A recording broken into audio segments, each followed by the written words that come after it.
Good afternoon. We are coming to you from Dade City, Florida. We are in downtown Dade City, and we're going to go do this walking tour that they have. It's about 1.7 miles through the historic areas, seeing all the historical buildings. And we get it started over here at the Chamber of Commerce. We've got the little map printed out. We got a little bit of history on each building. We're going to go figure out what is going on in each of these locations. So let's go make some memories.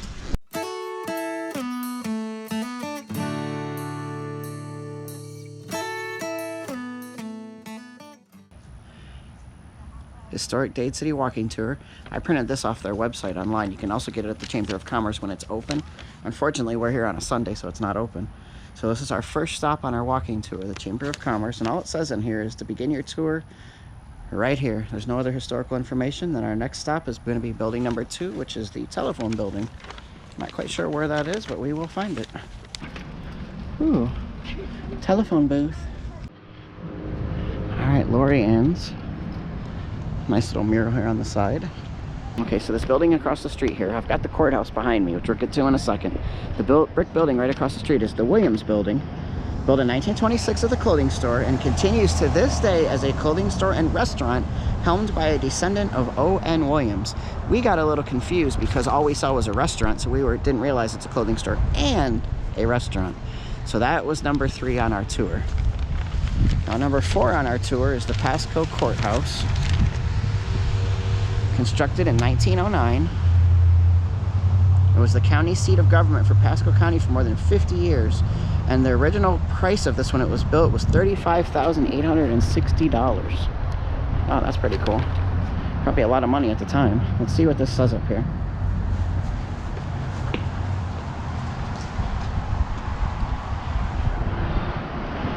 This was just dedicated 1998, the historic courthouse. See, the actual courthouse is not here. It's a different location. It's the Sumner Judicial Center, which probably doesn't look anything as cool as this. Right, so here is a thing about Pasco County. It was created from Hernando County in 1887. Muskogee Indians, and the first white men in the area came with Spanish explorer Panfilo de Narvaez in May of 1528. Narvaez fought the Indians near the Withlacoochee River before moving northward. It is the home of St. Leo College and noted for citrus and naval stores.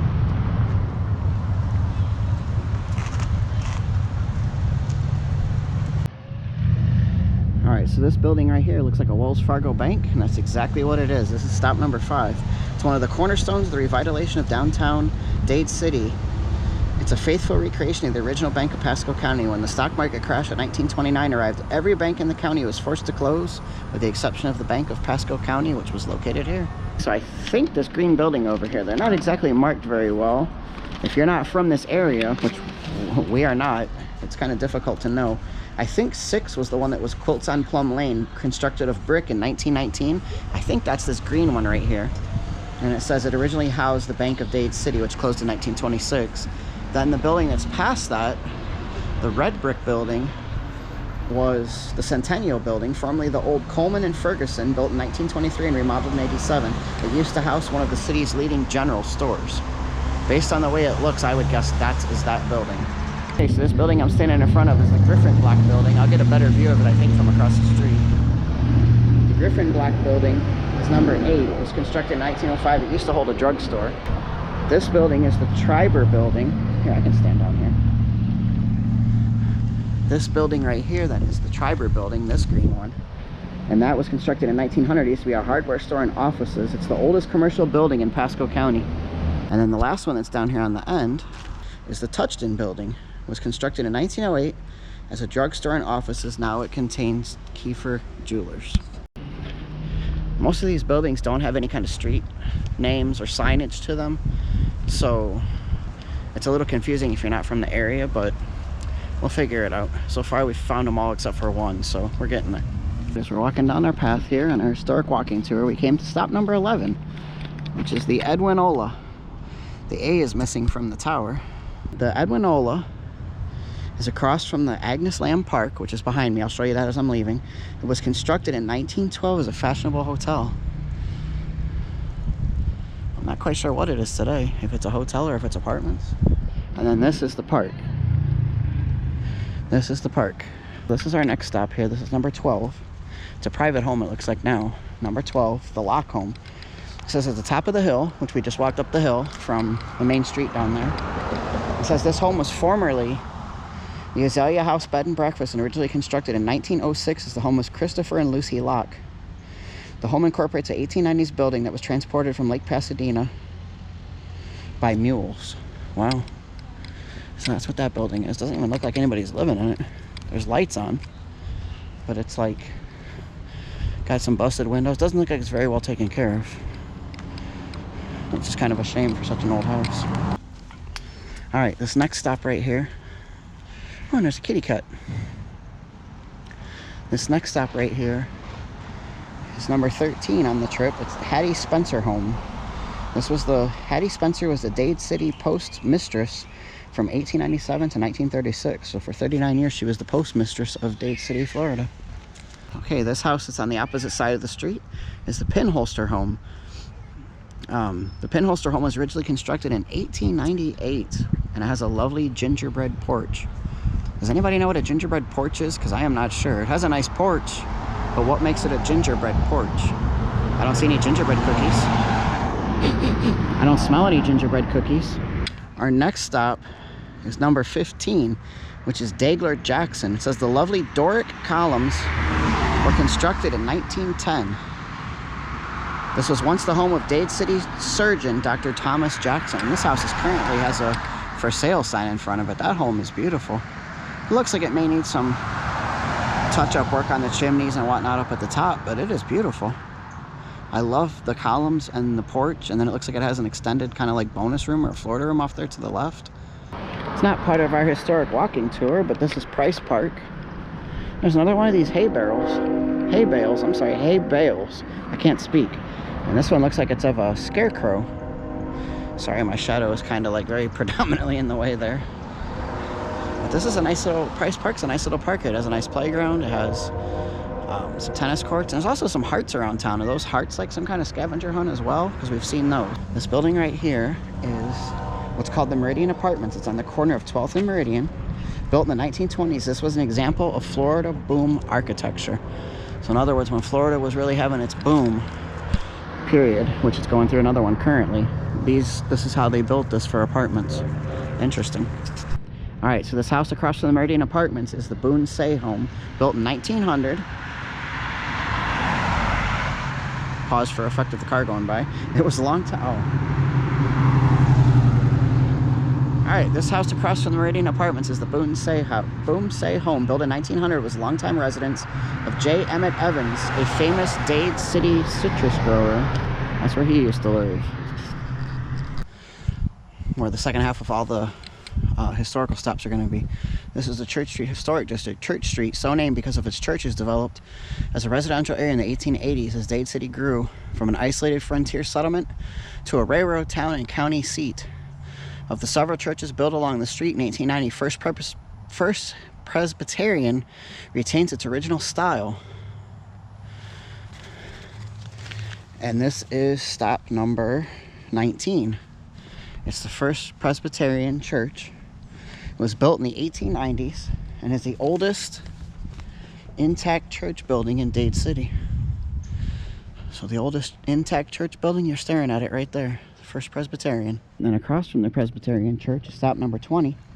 Built in 1922-1923. It was a two-room hospital until 1935. So this is the furthest point we go on church, and we're heading back this way. First Presbyterian Church bells. Of course, I missed them all. How wonderful was that? I will recreate it for you. Ding, dong, ding. Does that work for anybody? I didn't think so.